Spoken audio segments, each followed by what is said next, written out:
Hey everybody, this is Mark with Dine.digital and The Dish, and coming to you live on Facebook. And if you happen to see us later on a replay, thanks for joining. For all of those that will be watching, please like and share and do all those social media things that we love to do. If you don't know Dine.digital, we do our best to help the restaurant industry with marketing initiatives like helping out with website development and Facebook advertising and even Google search. But really what we've been focusing on the last couple months is supporting the industry through this show, The Dish. And today we are delighted to have another new friend, and we got a two for the price of one.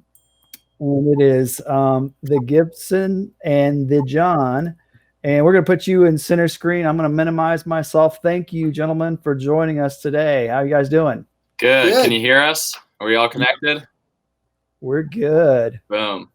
Awesome. So glad that you guys could join us. And you guys are out in Boise, but you're not selling potatoes. Well, we still got potatoes, primarily bacon, but we'll still throw some potatoes on there. All right. Yeah, that's always a good side item, right? So tell us a little about bacon, the meat and the restaurant. Well, we love the meat. Bacon is like duct tape to us. Makes everything good, right? So in 2011, we started our restaurant, Bacon, and we had another restaurant at the time as well. But where am I looking? Am I looking here or up here? Just look all around. I'm looking all around. Okay. Yeah. And started as a breakfast and brunch restaurant, which it is, counter serve. And we have now 5 kinds of bacon. I think Gibby may talk a little bit later about what we used to do, a few more. And we sell over 9 ton, or a little over, in between 8 and 9 ton of bacon. And that's a lot of bacon. Is that a day or? Yeah. That's just what us two eat a day. Yeah. No, that's a year. And we have bacon. There are a couple of dishes that don't have bacon in them that I used to be known for, starting a vegetarian soup with bacon years ago, but I finally decided I should stop doing that. So bacon is in everything else. And we love selling bacon. And it's fun. It's fun. I enjoy this type of restaurant versus what I would do before. So. Gotcha. Very nice. So I guess that would lead us right into how'd you get started, because you mentioned already what you did before. So how did the restaurant journey start for you guys? Well, in the 70s, I was working in restaurants, like every other restaurateur that started, or chef, as a dishwasher, flipping pizzas or throwing spuds during fogs of dishwashing. And in the South, that's where I'm from. And then eventually worked my way around the country, followed a girl to Idaho, met another girl, stayed, opened up in 1995, Berryhill and Company, my own business with my wife, who was really the driver, and decided to go into real estate and have less stress in her life, I guess. And she's really successful. And but our company is a benefit corporation, and we really enjoy that. It's not about making money for us. We enjoy that, and but our signature restaurant started in 1998 called Berryhill, and it was fine dining. Closed that in 2017 to focus on bacon, because, as I said, breakfast and brunch was a whole lot more fun than going to the wee hours in fine dining. And it's like I'm in like retirement heaven. It's just fun hanging out with people and selling bacon. I love it. Very nice. So I saw Gibson on your Facebook. I believe it was you doing a little hand walk. What else can your guests expect when they come to the restaurant besides some circus acts? Well, don't expect that too much. The shoulders might give out here in a couple of years, so we'll pump the brakes on that. But that definitely leads into what we're definitely passionate about, which we think bacon just exudes personality. That was a word that came to my mind when I was just thinking about what makes us unique. Even right when you walk in, all of our tables pretty much have a story. One of my favorite tables, our family table, it's a table I grew up on. We call it the game table, and you pull it out and you got Scrabble and Uno and everything in there. We have another table called Beverly that we shipped all the way from Arkansas. It was his mom's table that he grew up with. And we even got tables from like the gold rush era of people just saying, hey, I got this table and you guys got these funky ones. Let's throw these in. And came to North Idaho in a covered wagon during the gold rush days. An old farmer found it in his granddad's barn as he was tearing it down. And I ended up getting it because I'd been helping him. Yeah. So, I mean, it starts with the tables. And then, I mean, as soon as you look at the menu, you see his personality throughout the whole thing. Items like the Arkansas, which we're going to bring in, inspired by his history in Arkansas, or the Monroe, if I believe is Louisiana, or Monroe biscuit sandwich. And he used to hang down on the dock smoking picayunes. Yeah. Is that it? Well, that was in Mississippi. Not one of those. And then personality just in our people. We really do empower people to be themselves and try and put them in positions where they feel like they're going to be the best version of themselves, whether they're really high energy, we want to put them in the front, or whether they're really, really, really good at filling the butters and jams, we want to put them where they're comfortable and where they're going to thrive, and also push them to just get a little bit better each day. Nice. Well, do you guys have a plastic foldable table like my computer sitting on right now? Because I want to add that if you don't. Yeah. You know, I was going to say about these tables and your plastic folding table. Comfort food, I believe, is not just about the food, mac and cheese, which we have, and lasagna, which we have, but comfort food is, you know, when we're sitting around the table with mom and it's very comfortable. We're able to pass this, you know, a dish, and it has to do with that table. I've had people come up to a table and they go, I want to sit right here. And they put their finger on this nail in there and says, this reminds me of my daddy.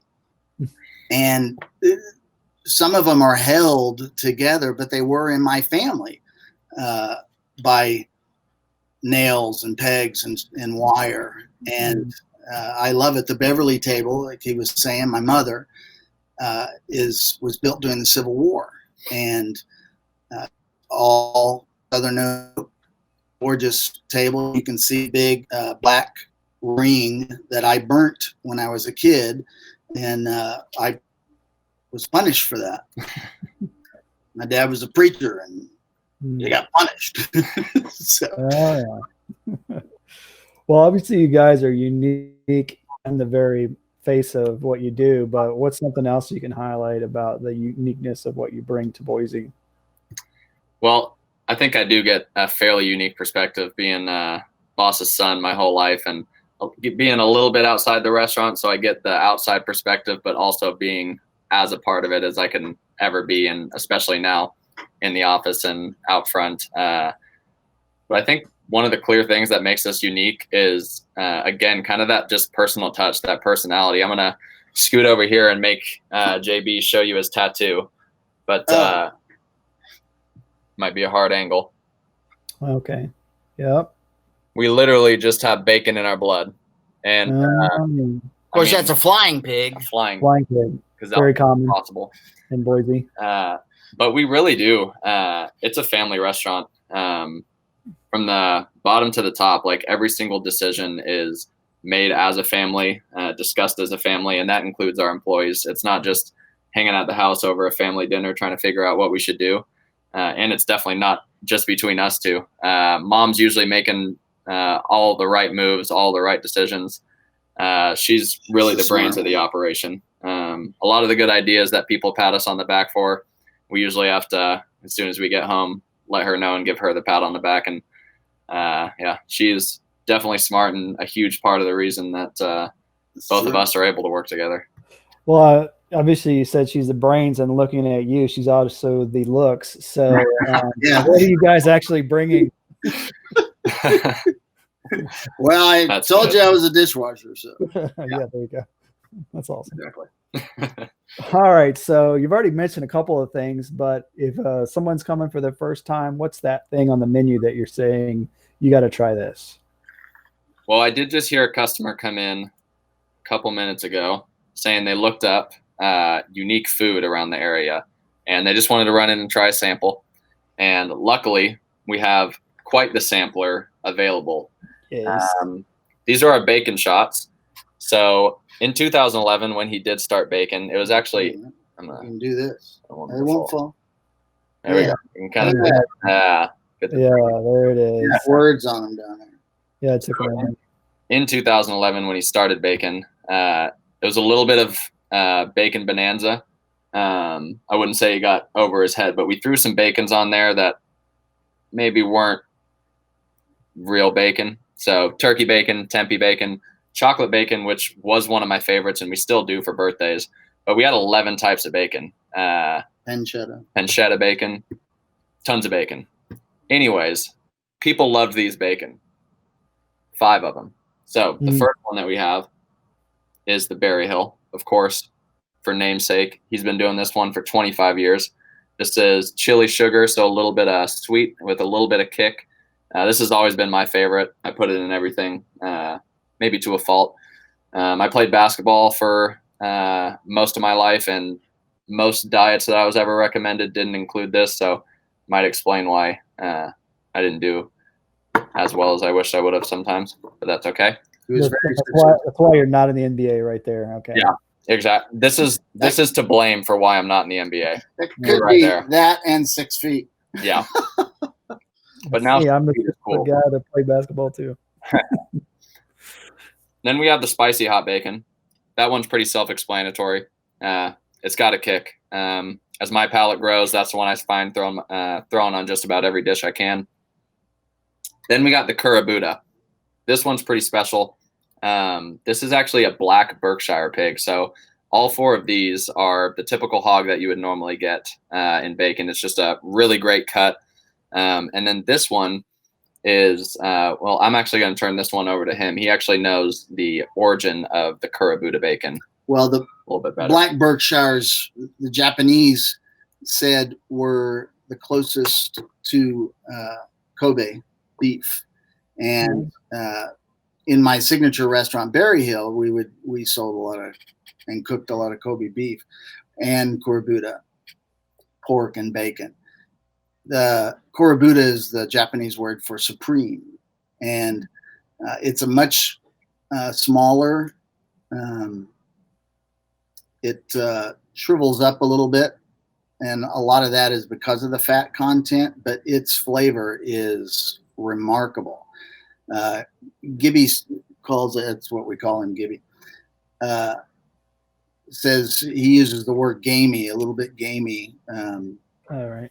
I said, I don't like that word. They're going to think it's like venison or something, but it's a great beef. These 2 are keto bacons. Yeah. Oh yeah. He did the keto diet for a little bit. So you can still eat bacon on keto. And drink whiskey. Exactly. The next one, maple rosemary. This is a sweet and savory bacon. Very popular. Extremely popular. Really good one. And then this is often a crowd favorite, especially among the kids. This is the candied bacon. So, I mean, just pure, delicate bacon sweetness. Throw this on some French toast. Throw it on our flapjacks, which we do, or waffles, wherever you got them. Chop it up. Throw some syrup on there. It's good stuff. Very nice. You're not sharing either. It's just very rude. Yeah, I know. I would say it's also very good with our bacon Bloody Mary. Oh. And this has 4 applications of bacon. We infuse our clarified bacon, we render it down, and clarify it, and then we use that actual clarified bacon in cooking, like you would do clarified butter. But we infuse that into the mix, and then we also make a bacon salt, and it's out of our bacons as well. And then we have bacon on it, and then is that 3? I thought there was 4. 1, 2, 3. I guess there's only 3. So the straw is not bacon. Is that what you're telling me? No, this is why I cook and not build tall buildings. Okay, right. I can't Well, do that really well. But the bacon Bloody Mary, and it's extremely good. All right. Yeah. It looks wonderful. And one note for you too, yes. mentioning about sharing. Although we can't share at this moment, one cool thing that we have been working on for a while is exactly for this, as well as this, is we've done such a great job in-house of doing our bacon and doing our Bloody Marys. And one of the projects that we've been wanting to work on for so long is figuring out how we can get this and this in your home. So in the retail space, in the package. So be looking for bacon in the next couple of years in a grocery store near you. Mm-hmm. Shop.baconboise.com. There you go. Wow. All right. So outside of someone coming to partake of the bacon, what else can people from out of town experience in Boise that you recommend? Well, we think one of the unique things about Boise is our trail, all of our trails, and specifically the Greenbelt Trail. We live in Southeast Boise, and that's generally where the Greenbelt will start. So if you just hop on the Greenbelt, whether you're on a bike, whether you're running, on rollerblades, on a ripstick, whatever you want, an e-bike, you can start along the Boise River, go through just some beautiful trees right through Boise State University, go through one of my favorite areas, which is the Anne Frank Memorial, just outside of downtown Boise. It's a human rights memorial, and they have these 2 massive stone walls with tons of human rights quotes that are truly impactful. And it's really a site actually that's pretty unique to Boise. And yeah, you just follow that trail, and it connects all of the cities in the surrounding area. Pretty much takes you anywhere you need to be, and it's the trail that he hops on every morning on his cruiser to get to work. Yeah. I should say also the Boise State University has the only blue field football field in the country. It's very popular. Kills a lot of ducks trying to land on it. Yes, I have heard that. That's very inconsiderate of Boise State. Yeah, no, they didn't think of that in the beginning. Yeah.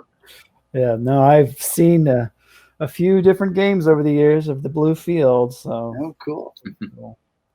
All right, so back to the restaurant industry. What's your advice for someone that is looking to start their own bacon joint or any joint? What would you tell them? Well, from my experience, years ago when starting, I called up a family friend who had a restaurant, and he told me absolutely not. I asked him, I said, can you give me a little advice? What do you think? Absolutely not. Don't do it. And he hung up the phone. And I've always remembered that. And so I've always been very willing and able to sit down with young entrepreneurs, my staff, chefs that are, eventually many of them want to go on and start their own place, and I want to be able to help them. And it's probably my most valuable comment would be to find someone, that person that you would consider as a mentor, and pick their brain and make it a relationship that you can hold on to for as long through your tenure. And I have several different restaurateurs that I reach out to, some for business, some for cooking, and we cook a lot together for charities. I would also say that probably one of the most important things is your staff are your people, and they are your company. And it's how we build the culture here. Is Gibby had said earlier that they're our family, and if I'm looking to do something for the company, it includes me, Gibson, and every staff person, dishwashers, cooks, bartenders, whatever. They have to be happy. We want a happy culture. I believe if our staff are happy, that we're going to make happy food. And if we make happy food, we're going to have happy customers. If we don't make happy food and have happy staff, we don't need to worry about the customers. I think that's the way a business should go. So we like and love the culture of just having fun. Doesn't mean any less quality on details. It's hard work, but if you're willing, you can succeed. Very good. I like it. And so the restaurant industry, I've heard several ideas about what people would change. So what's your change in the industry that could be better? Well, life is a journey, ups and downs. They're all good for experience. I wouldn't change a thing. Nice. Straight to the point. So you've talked about family. You've talked about being able to do fun things. What's the thing that you love the most about being a restaurateur? Well, I'll jump on that one. To speak for him just a little bit, talking about his people, I knew I grew up being like, I will never do that. Not going to be me. And he talked a little bit about bacon being more fun. Berryhill was an amazing restaurant that I grew up in, brought all my friends to. It's like, and even the staff, that was my family. But you can see the way that just being at a place so late, spending so much of your time. And actually, I think we might have something coming in before I finish the story. Is that the Arkansas? Yeah. Boom. We got something coming. All right. Anyways, yeah, I almost didn't want to touch the restaurant with a 10-foot pole. And just this last year, I went up to do my master's at Whitworth University in theology. And I'm doing athletics ministry up there and still have one more year. And there was kind of this shift actually in my first class in the program where I sat down and I was thinking about my ministry. I was thinking about the kids I get to work with. And there was just this light bulb that went off. And I realized like bacon is the place where I'm supposed to be. And he found that out really early on. And that's why through all those ups and downs that he talks about, that's why you stick it out. That's why when in a time like this with COVID-19 and everything going on, when numbers are down, why do you stick it out? It's because your family's out there and that's who you do it for. That's who you stay there for. And I'm really glad that I got to come to that realization just about a year ago and almost 100% put a stamp on the fact that this is what I want to be doing for the rest of my life and not doing it for money and truly not doing it for bacon. Whether we were selling bacon or selling celery, it's all about the people. And it's just been so special to kind of reflect on the way that he's cared for this family along with our family for his whole life, and really inspiring and exciting to think about my opportunity to do the same. It's fun helping people succeed. I get the biggest joy out of that. And I'm talking about working with. I love to work with people, and actually I put value on conflict. When you have a conflicting situation, two people get in a fight, whatever, there's something on the other side of that. What's exciting is the other side of that conflict. They're going to learn about each other. they're, oh, I'm not going to hit that button again. But if they can get on the other side of that, to me, that's just fantastic. Quick little story. Several years ago, I had these two guys that just could not work with each other. Tried, and they came to me and said, we just can't work with each other. You're going to have to pick one of us. So I took them down way at the end by this elevator between two of our floors, and I said, "Okay, let's put your dukes up." And they at first they were like, "Oh, we're gonna fight?" Rochambeau. So they had to. We love doing. I'm a Libra. I don't make decisions well, so I like to best out of three. So they put up their dukes, and they were going to have to best out of three, rock, paper, scissors, and one of them was going to go home. And they then looked at each other, and they decided, we're going to figure it out. They worked for each other with each other for another 2 or 3 years, and then one of them ended up getting a promotion, going on to another company. But it's the perfect story about if you're willing in life to do what you need to do, and sometimes that's hard, then you're setting yourself up for success, and it's fun being a part of that.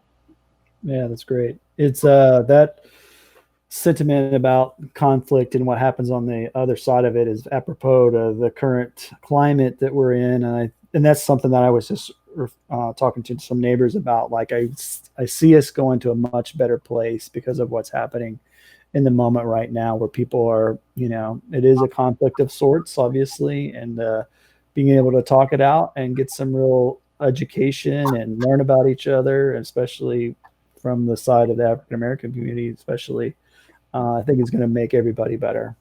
I agree. I want to show you something really quick. So yes, this is the Arkansas. It's fried chicken. So chicken in the South, which I've lived all over the South, my daddy being a traveling preacher. I don't know why. I have no idea why we traveled so much. Maybe he wasn't that good a preacher. But and then it's got gravy, fried chicken, bacon. You put a soft, easy egg on it, and you can't eat it like a burger. It's pretty big. So we have some people try, but that's one of our exciting dishes and fun to eat.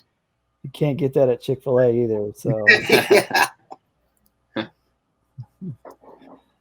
All right. So tell us about Bacon for Hope. What's going on with that? Yeah. So Bacon for Hope, my senior year at College of Idaho, I was studying social entrepreneurship, and we had done a couple projects throughout some of our classes. And really the idea was behind the whole degree was, how do we help social causes? How do we help fund social causes outside of just donations and grants? Not to say that donations and grants aren't good, but can we look at other avenues and try and create sustainable income for those social causes? So we were just hanging out in the backyard, probably in the hot tub where we're normally at having our meetings. And I was just sharing some of the stuff that I was learning and some of the questions I was asking. And we both kind of had a light bulb go off that for ever since he's been in the restaurant business, and we talk about helping people, he's really a nonprofit in himself. He has phones ringing off the hook, looking for donations that he would almost always fulfill, or staff members that need help financially, need guidance, need something.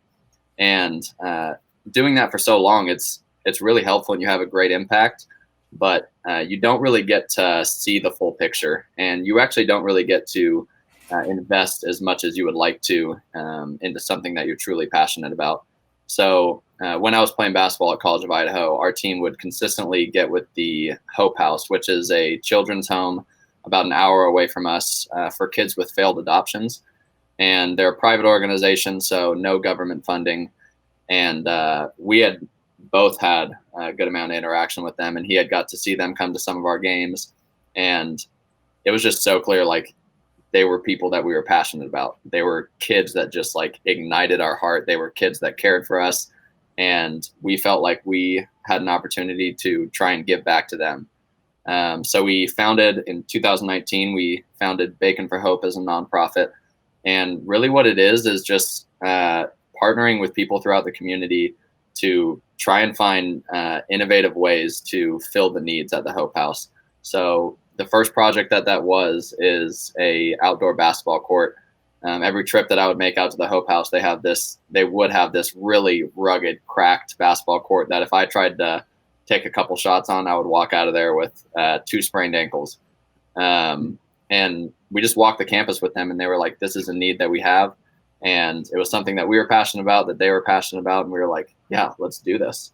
So then since then, it's taken a lot of different forms. We've had the Hope House out to Bacon for big dinners with make your own pizzas or big brunches, or a month ago we brought out hundreds and hundreds of our bacon cinnamon rolls, or this Christmas we did big cinnamon rolls. This Christmas he had the awesome idea of this kid in our community, Cameron, who was creating blessing kits for the homeless. And we just thought it was the coolest thing. And they were looking and doing a GoFundMe, and we were like, man, how can we help this 11-year-old keep doing what he's doing already so well? So we went out to the Hope House, did a fun little event all together. And then the Hope House kids actually all got together and created, I think, 100 blessing kits for the homeless that were going to be distributed throughout Boise. And it's just a bunch of our staff at Bacon. Yeah, and a bunch of the staff at Bacon out there helping as well. So it's definitely evolving, and it grows every day and changes every day. But really, it's just us going to them and saying, like, how can we help? How can we join in what you're already doing? So it's really fun and exciting, and a way to, for us to just give bacon, I guess. Yeah. I love it here about the. We talk a lot about family. We've talked a lot about it today, and it was what the Hope House really hit my heart big, because these kids, I don't know if you got that Gibby said, twice failed adoptions. They're not going to be adopted again. These kids are the motto of the Hope House community. There is a home to come to. And they have a big like camp that Job Corps left and they took, but they're gonna be there. So it's just heart-wrenching knowing that I love the family unit. Mm-hmm. These guys don't have that. This is, their family unit is the Hope House, and so we love being a part of them. And if anybody is interested in helping out with that, they can either go to our website, which is baconforhope.org, or they can go directly to the Hope House, which is ahometocomto.com. So either of those would just be a great resource to try and figure out any way that you can help. Or you can get to it from the Bacon website too. Yeah, which we have scrolling at the bottom for those of you tuning in live and later on. Please check out baconboise.com, and then you can find more information about what the gentlemen were just sharing, which is amazing. I do believe that family is the foundation of our nation, our world. So it's good to hear that you guys are doing your part. It's awesome. Also, Bacon Boise on Instagram. That's what's scrolling. While you're out there following these guys, keeping up with them, you can also click over to dine.digital and follow us. We'd be really happy about that. We're wrapping things up. We do have a final question or a little bit of info or hope to get from John, and that's a pro tip. Maybe a bacon pro tip. I don't know what you got, but we're looking forward to it. Well, it's always a bacon pro tip. But generally just cooking. Taste. And if your dish isn't coming out the way you planned, the way you thought about it, Just throw a little bacon on it and call it good. That's a pro tip if I've ever heard one. It's bacon. Yeah. Very nice. Very nice. Well, guys, I really appreciate you taking time out to be a part of the dish. And for everybody else, please, like you said before, follow these guys, keep up to what they're doing. And when you get out to Boise, obviously, you know where to eat now. If you're not there, and if you're already there, you should already know, right? If they're from the area, there's no excuses. They've got bacon, people. So thanks again, guys. Are there any last final words, not the final words of all for your whole life, but just for this, that you would like to share? Yeah, Mark, we just appreciate what you're doing. This is special, and we're excited to give you a little window into our lives. And yeah, just appreciate what you're doing. Thanks for having us. Yeah. My pleasure. Well, everybody, thanks for tuning in. And thanks again, John and Gibby, for being a part of the dish. We'll see y'all later. Cheers. Smart.